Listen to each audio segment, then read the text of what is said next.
స్వచ్ఛమైన మానేపల్లి బంగారమే. తరతరాలుగా తరగని స్వర్ణ బంధాలు మన మానేపల్లి జ్యువెలర్స్. చివరిగా చంద్రశేఖరరావు గారికి మాత్రం ఒక మాట చెప్తున్నా, అసెంబ్లీకి రా స్వామి, రా వచ్చి కూర్చుందాం, రా నీ 80,000 పుస్తకాలు ఏం చదివినావు మాట్లాడదాం, ఒక్కసారి రావే స్వామి, వస్తే రోజంతా చర్చ చేద్దాం, చేస్తే ఏందో తెలుస్తుంది లెక్క. ఇవాళ మల్లన్న సాగర్ అంటాడు, రంగనాయక్ సాగర్ అంటాడు, కొండపోచమ్మ అంటాడు. రంగనాయక్ సాగర్ కడితే రంగనాయక్ సాగర్ దగ్గర హరీష్ రావు ఫామ్ హౌస్ కట్టుకున్నాడు. 3 దిక్కుల ప్రాజెక్ట్ ఉంటుంది, మధ్యలో ఆయనకు ఫామ్ హౌస్ ఉంటుంది. ఆయనకు 360 డిగ్రీలు వాటర్ ఫ్రంట్ వ్యూ ఉండాలంట. భూసేకరణ కోసం తీసుకున్న భూమిని హరీష్ రావు పేరు మీదకి బదిలీ చేపించుకున్నాడు. ప్రాజెక్టు కోసం సేకరించిన భూములు రంగనాయక్ సాగర్ సిద్దిపేట దగ్గర ప్రాజెక్టు కోసం సేకరించిన భూములు ప్రాజెక్టుల నుంచి తొలగించి హరీష్ రావు ఫామ్ హౌస్ కట్టుకున్నాడు. దానికి లెక్క చెప్పాల్సింది హరీష్ రావు గారు, ఏం చింత చేయకు, లెక్కలు తీస్తున్నా, నీ లెక్క చెప్తా. కొండపోచమ్మ ప్రాజెక్టు కట్టిందే కేసీఆర్ ఫామ్ హౌస్కు కాలువలు తీసుకెళ్ళడానికి. ఇవాళ నిజ నిర్ధారణ కమిటీ వేసుకుందాం, కొండపోచమ్మ ప్రాజెక్టుకు పోదాం. కొండపోచమ్మ నుంచి డైరెక్ట్గా కేసీఆర్ ఫామ్ హౌస్ 100 ఎకరాలకు కాలువ డైరెక్ట్ ఆయన ఫామ్ హౌస్లోకి వెళ్ళి తీసుకుపోయాడు. 1000 కోట్లు ప్రజలై ఖర్చు పెడితే నీ ఫామ్ హౌస్కు నీళ్లు తీసుకెళ్తావా? ఇది న్యాయమా? చంద్రశేఖరరావు గారు, నిన్ను నమ్మి నీ చేతిలో రాష్ట్రం పెడితే, నీ కొడుకుని మున్సిపల్ మినిస్టర్ పెడితే జన్వాడలో 111 జీవోలో ఫామ్ హౌస్లు కట్టుకుంటాడు. ఆయన బామ్మార్ది ఇంకోటి కట్టుకుంటాడు, అందులో దీపావళి పండుగ వచ్చిందని చిచ్చుబుట్లు కాకుండా సారాబుట్లు పెట్టి దావతులు చేస్తాడు. ఏమనంటే మేము క్యాసినో నడుపుకుంటాం, మేము సారా బుట్లు పెట్టుకుంటాం, కాబట్టి మమ్మల్ని ఏం అనొద్దు అని. అంటే బావ కళ్ళల్లో ఆనందం చూడడానికి ఆయన బామ్మార్ది ఏమి తాగి తందనాలు ఆడినా డ్రగ్స్ తీసుకున్నాడు, ఆ ఇంట్లో దొరికినా కేసు పెట్టొద్దా? ఒకసారి ఆలోచన చేయండి. ఎంత సిగ్గు లేకుండా మాట్లాడుతున్నారంటే, డ్రగ్స్ తీసుకున్నాడు దొరికిండు కదనే వాడు మొత్తం అందా, అవును నేను డ్రగ్స్ తీసుకున్నాను వాడు ఒప్పుకుండు, డ్రగ్స్ ఉన్నోడు దొరికిండని వీడు ఒప్పుకుండు, కానీ వాడిని పట్టుకోవద్దంట పోలీసోడు. ఎందుకంటే మేము బీఆర్ఎస్ నాయకులం కాబట్టి మమ్మల్ని ఏమనొద్దని. ఈ రాష్ట్రంలో ఈ దేశంలో బీఆర్ఎస్ వాళ్ళకి ఏమైనా కొత్త చట్టం ఉందా? ఇడిచిపెట్టాలా? ఊర్లో డ్రంక్ అండ్ డ్రైవ్ అని పిల్లలు ఇవ్వడానికి తెలిసో తెలియక తాగితే నోట్లో పుల్ల పెట్టి ఊదిచ్చి వాని బండి గుంజుకొని వాని పోలీస్ స్టేషన్లో పెట్టి వాని ఈపులు వలగొట్టి వాని దగ్గర 5,000 వసూలు చేస్తున్న సన్నాసి, నీ బామ్మార్ది డ్రగ్స్ తీసుకున్నాడు ఇంట్లో దొరికితే, అక్రమంగా ఫామ్ హౌస్ కట్టుకుంటే, వాని ఇంట్లో విదేశీ మద్యం దొరికితే వాని మీద కేసు పెట్టొద్దు అంటున్నావంటే చట్టం నీకోటి, పేదోళ్ళకి ఇంకొక చట్టమా అని నేను అడుగుతున్నా. ఇదా తెలంగాణ రాష్ట్రంలో 10 ఏళ్ళ అధికారంలో ఉన్న మీరు ప్రజలకు చెప్తున్నది? ఆ దిక్కుమాలినోడు కట్టిన కాళేశ్వరం, మేడిగడ్డ, అన్నారము, సుందిల్ల 3 కుప్పగూలినాయి. వెనకటికి కూడా పనిమంతుడు పందిరేస్తున్నట, కుక్కతో తలిగి కూలిపోయిందంట. కాళేశ్వరం కట్టిండెప్పుడు, కూలిందెప్పుడు? 1,00,000 కోట్లు నిండా మింగిండు, ఫామ్ హౌస్లో బోర్లో వండిండు.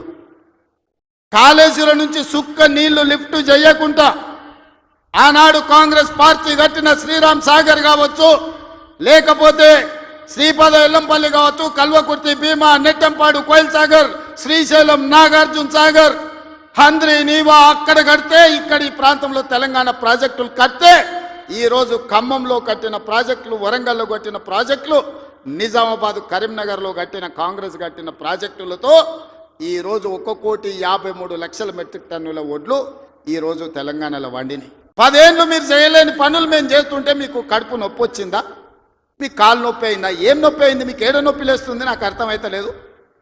మీ నొప్పికి మా కార్యకర్తల దగ్గర మందు ఉన్నది, పెడతారు. ఏడ పెట్టాలో ఆడ మీకు నొప్పి లేచిన కాడ మా వాళ్ళు మందు పెడతారు, సిద్ధంగానే ఉన్నారు. మీరు అనుకుంటున్నాం సోషల్ మీడియాలో 4 హౌల పోస్టులు పెట్టి పెద్ద మొనగాళ్ళం అనుకుంటున్నట్టున్నారు. మా వాళ్ళు ఏంటంటే అధికారం వచ్చింది ఇప్పుడు తొందరగా ఉంది అని కొంచెం రిలాక్స్ అవుతున్నారు. వస్తున్నాయి స్థానిక సంస్థల ఎన్నికలు, మా వాళ్ళు తయారవుతారు, అప్పుడు తెలుస్తుంది ఇద్దరికి బామార్దులకు. ఇవాళ నేను అడిగేది ఒక్కటే, 10 ఏళ్ళల్లో నువ్వు చేసిన రైతు రుణమాఫీ అంతా లెక్కలు తీద్దాం. ప్రభుత్వం నా దగ్గరనే ఉంది, వ్యవసాయ శాఖ మంత్రి ఈ వేదిక మీదనే ఉన్నారు, తుమ్మల నాగేశ్వరరావు గారు. మొదటి 5 ఏళ్ళల్లో ఎంత విడత, ఎంతమంది రైతులకు ఎంత రుణమాఫీ చేసినో లెక్కలు చెప్పుదాం. రెండవ విడత 5 ఏళ్ళ మళ్ళీ అధికారంలోకి వచ్చినాక ఎంతమంది రైతులకు ఎన్ని కోట్ల రూపాయలు ఇచ్చినో లెక్క తీద్దాం. 25 రోజుల్లో మనము 2 లక్షల రూపాయల మేరకు రైతులకు చేసిన రుణమాఫీని 2014 నుంచి 2018 వరకు, 2018 నుంచి 2023 డిసెంబర్ వరకు, 2023 డిసెంబర్ నుంచి 2024 డిసెంబర్ వరకు 3 సార్లు రైతు రుణమాఫీలో 2 సార్లు చంద్రశేఖరరావు చేస్తే ఒక్కసారి ఈ వేదిక మీద ఉన్న మా మిత్రులందరూ చేసిర్రు. లెక్కలు తీద్దాం, వాస్తవాలు మాట్లాడదాం. చంద్రశేఖరరావు గారు, మీరు అసెంబ్లీకి రాండి. నీకు ధైర్యం ఉంటే, నిజాన్ని ఎదుర్కొనే చిత్తశుద్ధి నీకుంటే రా అసెంబ్లీలకు. మా వ్యవసాయ శాఖ మంత్రి ఈరోజు నీకు లెక్కలు చెప్తాడు. ఏమన్నా తక్కువ పడితే మిగతా సంగతి నేను చూసుకుంటా. అదేవిధంగా తెలంగాణ ఉద్యమమే నిరుద్యోగ సమస్య. ఈ నిరుద్యోగ సమస్యనే తెలంగాణ రాష్ట్రాన్ని సాధించి వందలాది మంది బిడ్డలు ఆత్మ బలిదానాలు చేసుకొని సాధించుకున్న తెలంగాణలో 10 నెలల్లో నేను 50,000 ఉద్యోగాలు ఇచ్చిన ప్రభుత్వ ఉద్యోగాలను 10 ఏళ్లలో నువ్వు ఎన్ని ఇచ్చినవో లెక్క కట్టు, తలకాయ లెక్క పెడదాం. 50,000కు ఒక్క తలకాయ తక్కువ ఉన్న ఎల్పీ స్టేడియంలో అందరిని పిలుస్తా. 50కి తక్కువ ఉంటే అక్కడ నేను క్షమాపణ చెప్తా. స్వతంత్రం వచ్చినప్పటి నుంచి భారతదేశంలో ఏ రాష్ట్రం కూడా మొదటి సంవత్సరంలో 10 నెలల్లో 50,000 ఉద్యోగాలు ఇవ్వలేదు. నేను సూటిగా సవాలు విసురుతున్న చంద్రశేఖరరావు గారికి, రా నీ 10 ఏళ్ల పాలనలో ప్రతి సంవత్సరానికి నువ్వు ఎన్ని ఉద్యోగాలు ఇచ్చినావు? 10 నెలలల్లా నేను 50,000 ఉద్యోగాలు ఇచ్చిన లెక్క కట్టి తలకాయలు మొత్తం ఎల్పీ స్టేడియంలో పిలిపించి అందరిని పెడతా. నువ్వు వాళ్ళ తల లెక్క పెట్టుకో. ఒక్క తల తగ్గిన క్షమాపణ చెప్పడానికి నేను సిద్ధంగా ఉన్నా. అన్ని చిల్లర మాటలే. మా తాత ఉన్నప్పుడే నోటిఫికేషన్ ఇచ్చాడు, మా ముత్తాత ఉన్నప్పుడే మేము ఇవన్నీ చేసినాం అంటాడు. వెనకటికి ఎవడోనంటే వాడిని తాతలు నేతులు తాగుతానంట, ఇప్పుడు వీడు మూతులు నాకేండంట. గట్లున్నది వీళ్ళ మాటలు. చెప్పుకోవడానికి బాగానే ఉంటుంది. మా చచ్చిపోయిన బర్రె పగిలిపోయిన కుండ నిండా పాలిస్తుండని. బర్రె చచ్చింది, కుండ పగిలింది. ఇంకా బుద్ధి మాత్రం మారలేదు వీళ్ళకు. అందుకే ఇవాళ రైతు రుణమాఫీ విషయంలో కానీ, నిరుద్యోగ సమస్య విషయంలో కానీ, ఆర్టీసీలో ఆడబిడ్డలకు ఉచిత ప్రయాణం ఏదైతే ఇచ్చినామో 1,10,00,000 మంది ఆడబిడ్డలు ఈరోజు అమ్మగారి ఇంటికోవాలన్నా, రాముల వారిని దర్శించుకోవాలన్నా ఒక్క రూపాయి, ఒక్క పైసా లేకున్నా పోవచ్చు. 3,700 కోట్ల రూపాయలు మంత్రి పొన్నం ప్రభాకర్ గారు ఇవాళ ఖర్చు పెట్టి ఆడబిడ్డలకు ఉచిత బస్సు ప్రయాణం ఇచ్చాడు.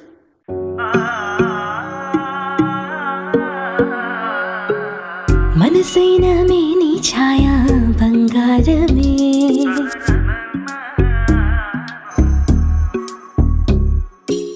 సొగసైన మేలి మాయా బంగారమే,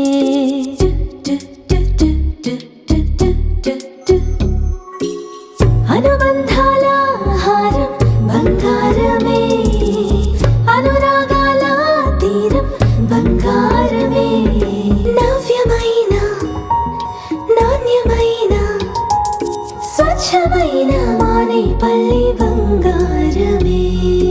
తరతరాలుగా తరగని స్వర్ణ బంధాలు మన మానేపల్లి జ్యువెలర్స్.